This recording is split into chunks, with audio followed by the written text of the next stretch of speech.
we are in an environment where we have a president who doesn't even honor the Constitution. And so I think that's intertwined in some of the fee here that people are like, even for things that are on the books and are the laws, they're not honoring it. So how are we protected? Right. And so it takes us to the space now of who do you believe has the best ability to fight and win for you in this environment? Welcome back to JFK Values. I should not have to do this, but we're going to critique people's values and how they get in the way of distributing actual value to people who need it, deserve it, are owed it both near and far. I'm your host, James Felton Keith, and this is being brought to you by the Keith Institute. This is yet another critique on inclusionism, where we like to say individuals are at their best when they identify with a community. And of course, communities are only at their best when they identify all of their individuals. So let's get right to it. Individuals, I'm coming to you live from Harlem today. This is a special edition of the show. We're doing some mayoral candidate endorsements, and our first up is a brother I've been knowing for a while, Michael Blake. He's a pastor. He is a son of the Bronx. He is the son of Jamaican immigrants. He is just coming off of what I thought was a hell of a display last night on the mayoral debate. He is also the former assembly member and vice chair of the Democratic National Committee. Michael Blake, thank you for joining me. Thanks so much. JFK, always appreciate you, brother. Always good to see you. I'm actually not that far from you. I'm doing this from Renaissance on 125 right now. So, yeah, okay, all right. Wait, what do y'all got? You got an event going on down there? Yeah, we just got like working through some media convos, about to do a press conference later today. You know, people real hyped after what we did last night. So now the phone's been blowing up today. No, I like it. You know, for everyone not familiar, and full disclosure, so I work with a lot of different coalitions around the city. We've done at least 2 events where Michael Blake has shown up, and I've had multiple folks that weren't, fully familiar with your career, whether it was work you were doing in the Bronx, work you were doing nationally, work you were doing at the state level. They just came up to me like, hey, he's really good. He's really good on the mic. I like what I'm hearing, etc. I've had multiple people come up and ask that. So yeah, I'm sure the phones are blowing up. This particular podcast, and one thing I keep saying over and over again, at least on the internet, is I'm having a problem convincing my 80-year-old mother-in-law from Trinidad and Tobago. And by the way, all of my in-laws are married to Jamaicans. I think my husband's the only one who's with an American. The Jamaican massive. I think so. We always get that back and forth. So shout out to everybody from Jamaica when they see this, they're gonna go, "Oh yeah, who was that?" But no, I'm trying to convince her that in order to make progress, we actually have to be about that life and seek out the new leaders who have a plan and have a path to carry us forward.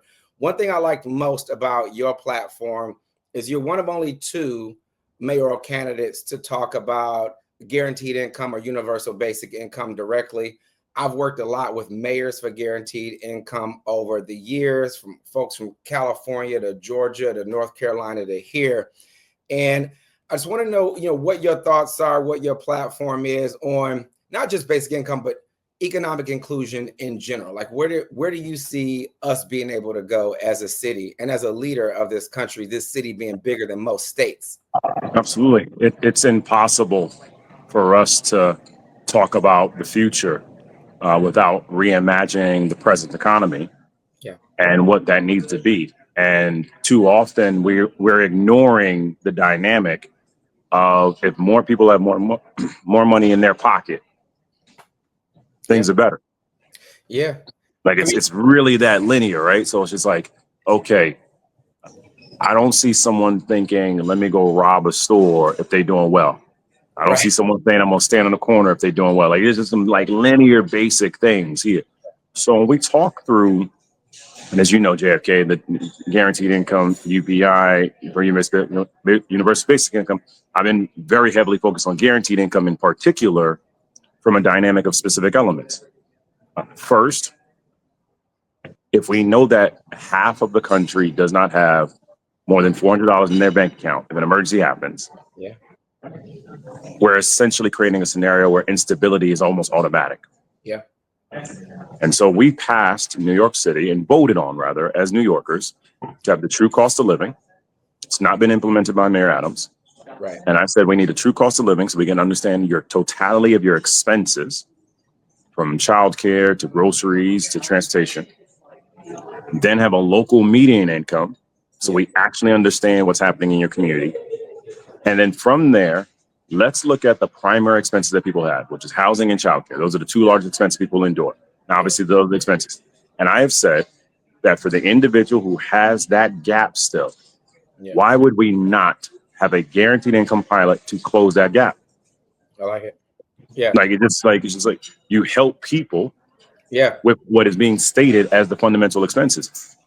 And the threshold around this is that we know we can, right? First, the federal government sends out tax returns and refunds, right? Yeah. And during COVID, they send out COVID checks. So the notion that we can't do it is nonsensical.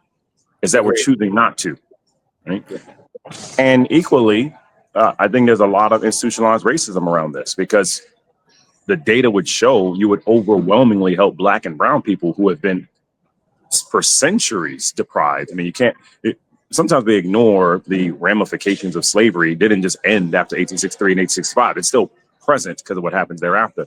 And so bringing it back to the Trinity Massive and the Jamaican Massive and everyone else that's right now in that zone of, well, maybe it's Cuomo. Well, let me say this. I'm a small business owner. Mm-hmm. I'm a husband. I'm a father. I led minority business in African-American outreach to President Obama. I created the bill, the prompt pay bill, to pay businesses faster in New York State. Black folk, hear me. My full name is Michael Alexander Blake. I'm named after Michael Manley and Alexander Bustamante. You do not have to go back to a name that you recognized. It is time to move forward. Yeah. It's the same kind of dynamic that happened when, at that time, Senator Clinton was running against Senator Obama. People didn't know his name. And then they saw him on the stage and like, yo, this brother's saying something right now, right? Yeah. And that's what I want you to think about. I want you to ask yourselves, you know, for those that are in Brooklyn and Queens, Bronx, North Shore, Staten Island, wherever you may be, Manhattan, of course, that the number one concern that people have is cost of living. Yeah. And then a fear is Trump. Yeah. And I can address both. Yeah, and I agree. And even with them, right? They're moving in their 80s. We're trying to figure out what to do with them. You know, we have a little property up there. We got family in Jersey. I mean, you know, at this age, we're about the same age. You know, we're managing really little people and elderly people at the same time. And there is a lot of, again, you know, immediate issues present around what do we do about costs right now, right? And we're feeling that. Again, my parents are feeling that. My in-laws are feeling that.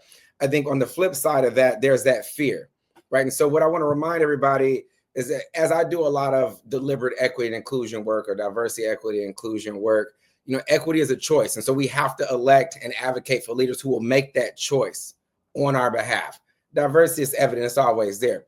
But inclusion and our ability to thwart fear is something that we can toil away at, something that we can actually make acts on.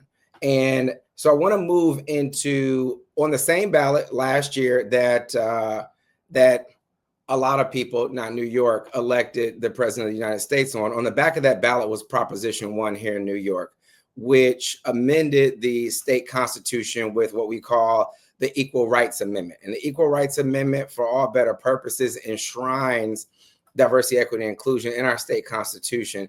And so for those folks who are fearful and would like to go back to a name that they're just familiar with, who makes the cost of transportation and rents, et cetera, higher for them, and I'm talking explicitly about Andrew Cuomo, what would you do to not only defend us from Washington, D.C. and the tyranny coming from there, but, you know, some of this conservative and nostalgic pushback coming from the city and state through folks like, you know, Cuomo and others who would just suggest everyone should just stay in their lane and we'll figure out how to help them later. Like what can we do to defend the city Yeah. Our But Constitution. first, Yeah. you know, we are in an environment where we have a president Yeah. who doesn't even honor the Constitution. Yeah. And so I think that's intertwined in some of the fee here that people are like, even for things that are on the books and are the laws, they're not honoring it. So how are we protected? Right. And so it takes us to the space now of who do you believe has the best ability to fight and win for you in this environment? And what I said last night in the debate, and I've said throughout this campaign, as the only person who's been a part of a team that has defeated Donald Trump when I was vice chair of the Democratic National Committee, Yeah. as the only person who has White House experience under President Obama, State House experience as an assembly member, and then local experience that I have. You need to have someone in this seat who actually knows how to beat them when they attack us. And the reason why we had to do an ERA, to your point, JFK, is our fears of the attacks coming nationally and locally. Yeah. Yes, we wanted to be proactive in making sure we have these protections, but let's be honest about ourselves. Things happen in terms of statutes and proposals and laws because you're trying to correct a wrong more times than not. Yeah. And so for this moment that we're in, I led the MWB program, so I know how to be prepared when they come after race-based programs. I created My Brother's Keeper here in New York. I clearly know how to prepare for that kind of effort there. We also got to make sure that we have more lawyers that are prepared for this moment. And we got to be better about the advocacy at the same time around this. So to this degree, you know, the election is not just an election around dollars and cents. It's a, who do you trust when they send ICE to your places of worship and your community centers? Who do you trust when they say that to the LGBTQIA plus community, you don't belong here? Who do you trust when they say to women that you should not have medical care? Who do you trust when they say to immigrants, no, I don't think you should be represented at these hearings?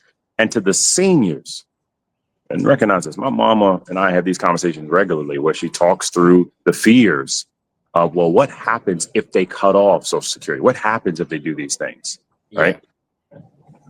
Who actually knows how to successfully win locally in the face of DC? And I'm laying it out that that is me. And so for the 80-year-olds or the 18-year-olds, if you want to actually have a person who is saying to you, I want to protect you, I want to fight for you, and I know how to defeat them. My name is Michael Blake. I want you to go to blakefornyc.com, and I want you to help us build this out for the next 19 plus days accordingly. And JFK, I'll say this, and I welcome your feedback from the debate last night. I told people I won that debate last night. I feel very confident about that. I'm not saying like I think I won the debate because I made it very clear of my policy vision. I made it very clear on how to implement it and how to pay for it. But I also made it very clear on how to check foolishness. And that's what people need to know right now. I like that language, check. That should be a t-shirt, check foolishness. I agree. I think you were clear and concise, especially as there were a lot of you up there and the moderators, were cutting folks off who tried to run on. There was, some back and forth between, other candidates. But when, again, the politics that I'm in here in Central Harlem in particular, when I think about, the middle of Brooklyn, when I think about Jamaica, Queens, et cetera, when I think about St. Albans, when I think about where our folks are, and when I think about people above the age of 60 who want to check foolishness and they're not really available, they're not on the internet, they're not hearing a lot of the hoopla, they just want to know who has the strategic capacity, the wherewithal, the stamina, if you will, to just go out and execute. Because I do think it will take a lot of lawyering up, a lot of defending our Constitution versus their Constitution, to exert state rights. I can't even believe as a Democrat, I'm sitting here talking about state rights, et cetera. But how we do that in order to defend ourselves and also leverage that financially. I've heard you say multiple times that you're like, we can leverage the authority to withhold taxes, especially if how they're engaging in violates our current constitution and city charter. So Absolutely. I appreciate that. I appreciate your leadership on that.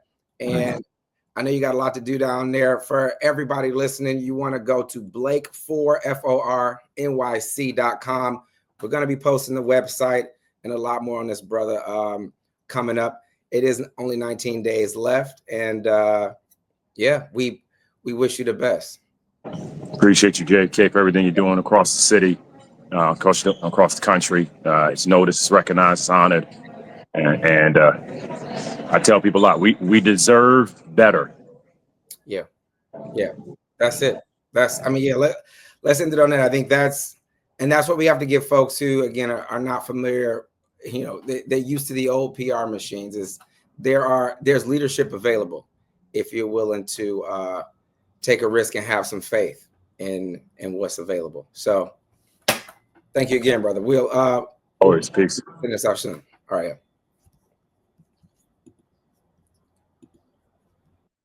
If you're enjoying this discussion and you want to do a deeper dive on some of the concepts that we're talking about here, I'd encourage you to get a couple of our books from the Inclusionism series and the Ethics of Personal Data Collection series.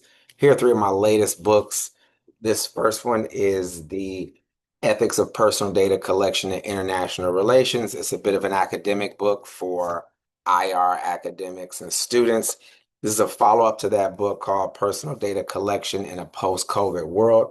And this is probably the easiest read. Data is Labor, which really talks about the economics of how we distribute value via people's personal data, how we can legislate, how we can regulate that in, and what some of the broader economic and legal implications are. Subscribe to Inclusionism articles and podcasts at the Keith Institute.